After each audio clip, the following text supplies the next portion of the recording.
Bonjour à tous, donc dans cette vidéo nous allons commenter l'exercice résolu du chapitre La Terre dans l'univers du manuel Hatier, enseignement scientifique de première. L'exercice est cette fois-ci un exercice d'extraction d'informations. Donc vous avez un document écrit avec des questions. Donc exercice somme toute très classique.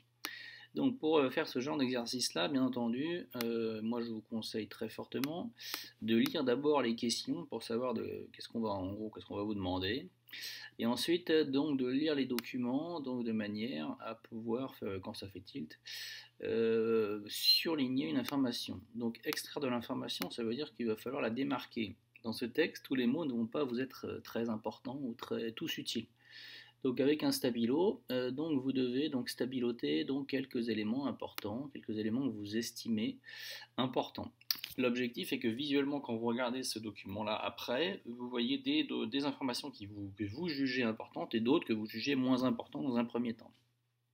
Alors bien sûr, ne stabilotez pas tout le document, sinon ça n'a aucun intérêt.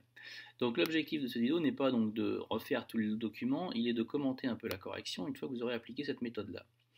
Donc on vous dit ici à quel système Nicolas Copernic fait-il référence aux lignes 6 et 12, 6 à 12. Donc si on est dans les lignes 6 à 12, on est ici. Donc certes, il est admis ordinairement parmi les auteurs que la Terre est au repos au centre du monde de telle façon qu'ils estiment insoutenable et même ridicule, etc. Donc ça, c'est le modèle géocentrique.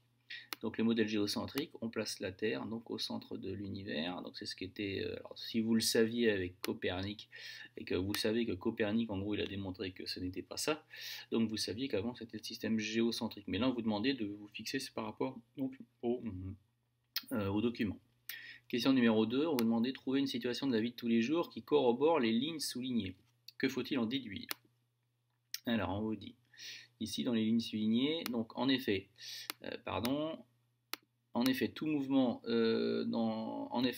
tout mouvement local apparent provient soit du mouvement de la chose vue, soit de celui du spectateur, soit d'un mouvement inégal, bien entendu, des deux. Car lorsque les mobiles, je veux dire le spectateur et l'objet vu, sont animés d'un mouvement égal, le mouvement n'est pas perçu. Alors un exemple très simple, vous êtes deux personnes dans une voiture, un conducteur et un passager. Si vous êtes passager et que vous regardez le conducteur, vous n'avez pas l'impression de bouger par rapport à lui. Par contre, vous bougez par rapport à la vache qui est dans le pré dans lequel vous venez de passer. Donc ça, c'est ce qui est un exemple parmi tant d'autres. Donc ici, on vous explique que les lignes soulignées, ce qu'on appelle effectivement la relativité du mouvement, qui a été vue en seconde. Donc on peut situer comme exemple une personne assise dans un train en mouvement. Donc par rapport à un observateur à quai, elle est en mouvement, mais elle est immobile pour un observateur dans le train. Donc c'est exactement le même exemple que je viens de vous dire, sauf que moi je ne parlais pas d'un train, je parlais d'une voiture.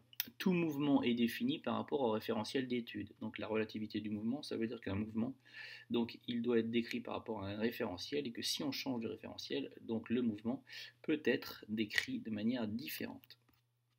Ensuite, à la question 3, décrire le mouvement du centre de la Terre dans les référentiels géocentriques et héliocentriques, et faire de même pour le mouvement du centre du Soleil. Alors, décrire le mouvement du centre de la Terre dans le référentiel géocentrique. Dans le référentiel géocentrique, le centre de la Terre est immobile, mais en mouvement quasi circulaire et uniforme dans le référentiel héliocentrique. Donc en fait, si vous pointez le centre ici, le centre de la Terre par rapport au centre de la Terre, il ne bouge pas, il est mobile, mais en mouvement quasi circulaire et uniforme dans le référentiel héliocentrique.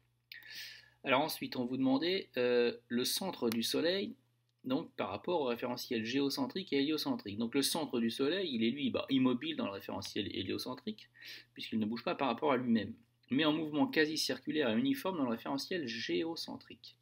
Alors là, je vais vous montrer des images que j'ai tapées pour trouver des images illustratives dans Google. Donc les images illustratives sont les suivantes.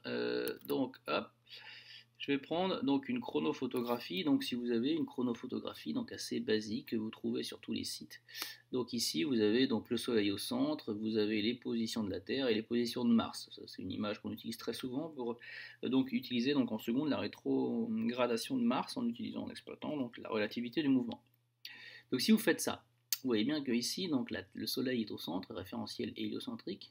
le référentiel ici, donc là c'est le référentiel géocentrique, on se place au centre de la Terre, regardez bien, les axes sont parallèles, donc ici 2 étoiles tournées en 2 dimensions, donc 2 étoiles lointaines considérées comme fixes, et là vous avez un papier calque, vous dessinez ce repère. Donc ensuite, à chaque fois que vous êtes en T1, donc vous faites une croix, donc si vous faites ça, donc vous prenez ça, et si vous voulez le référentiel de la Terre, alors bien sûr vous faites le calque un peu plus grand, et vous mettez une croix, donc pour S, et vous mettez S1. S1 correspondra à quand la Terre est en T1. Vous prenez votre calque, vous mettez le repère, donc avec les axes parallèles aux axes du référentiel héliocentrique, et vous faites la même chose pour T2. Quand le calque vous l'avez mis superposé en T2, vous faites un point là où est le Soleil, et vous mettez S2, etc., etc. Vous faites ça pour tous les points. Et dans ce cas-là, vous allez obtenir quoi? Vous allez obtenir la chose suivante. Vous allez obtenir donc des résultats qui sont donc par exemple que j'ai trouvé sur un site ici, Sciences Physiques, donc acdijon.fr. Donc si vous placez donc la Terre au centre, donc, et que vous représentez donc la position du centre du Soleil, vous allez obtenir donc un cercle avec des positions quasi uniformément réparties. Donc c'est pour ça qu'on dit que le mouvement il est quasi circulaire uniforme. Si vous pouvez, donc je vous montre aussi autre chose. Donc si vous prenez ça, hein, c'est la même chose que en gros cette image là, c'est la vue en 2 dimensions qui correspond à cette image donc là vous l'avez en perspective, mais regardez bien, vous avez un référentiel héliocentrique, centre du Soleil, 3 étoiles considérées comme fixes, et pour le référentiel géocentrique, vous avez le référentiel ici qui est au centre de la Terre, 3 axes, et vous remarquerez que cet axe-là est parallèle à celui-là, celui-là est parallèle à celui-là, celui-là est parallèle à celui-là, et quand l'axe et les axes sont tous parallèles et que donc vous avez les positions, vous voyez bien qu'ici, donc vous pouvez pointer donc ici, donc si vous êtes sur la Terre, vous pouvez pointer le référentiel du Soleil. Donc ça peut être un exercice assez sympathique à faire si vous en avez le temps. Vous imprimez cette image-là, ou vous en avez plein sur Internet, et vous prenez un petit papier calque pour vous rendre compte que effectivement, en fait, quand on se place au centre du Soleil, la Terre ici elle tourne. Mais si maintenant moi je me place mon observateur, je le place au centre de la Terre et que je regarde le Soleil sur une année, vous allez voir qu'en fait le mouvement donc, du Soleil vu du centre de la Terre, c'est aussi un mouvement circulaire uniforme. Alors ensuite, si je reprends donc la correction, quatrième question, on vous demandait quel mouvement de la Terre est évoqué aux lignes 19 et 28. Alors, en mouvement aux lignes 19 et 28, donc bien sûr, il faut les relire. Donc, les 19, donc on est à peu près ici, et jusqu'à ici, hop, 28, donc c'est un petit peu avant. Donc, on vous dit dans la correction donc on vous dit que les lignes 19 et 28 évoquent ce qu'on appelle la révolution diurne. Alors, diurne, on vous dit que ça veut dire qu'il dure 24 heures. Donc, il s'agit du mouvement de rotation de la Terre autour de son axe. Le mot révolution n'est pas donc employé comme il l'est actuellement. Effectivement, si vous regardez votre feuille de cours, vous allez voir que nous, c'est assez communément admis qu'on parle de révolution quand c'est autour, par exemple, du Soleil, et que c'est rotation. Donc on parle donc de rotation autour d'un axe qui est rotation sur elle-même. Question 5. Quel mouvement irrégulier décrit aux lignes 44 à 50 semble être expliqué grâce au modèle héliocentrique? Donc on vous dit que ici dans la correction, donc ça c'est le mouvement des planètes observé depuis la Terre qui peut être expliqué et décrit si l'on admet que celle-ci tourne autour du Soleil avec des vitesses différentes de celles de la Terre. Alors vous ne l'avez peut-être pas encore vu, mais vous allez le voir assez rapidement. Avec les lois de Kepler, en fait Kepler il a démontré que les planètes aient tourné tous, on va dire sur des orbites, on va faire simple, quasi circulaires autour du Soleil, mais pas tous avec la même vitesse. Si elles tournaient tous avec la même vitesse angulaire, ça veut dire qu'on les verrait tous toujours tout le temps alignés, par exemple, toujours tout le temps même la même. S'ils étaient tous alignés, elles resteraient tous tout le temps, toujours alignés. Or, ce n'est pas le cas. Donc, ce qui fait qu'en fait, vous avez donc des vitesses différentes des planètes en fonction donc de leur éloignement au Soleil, et donc ça, donc ce mouvement des planètes observé depuis la Terre.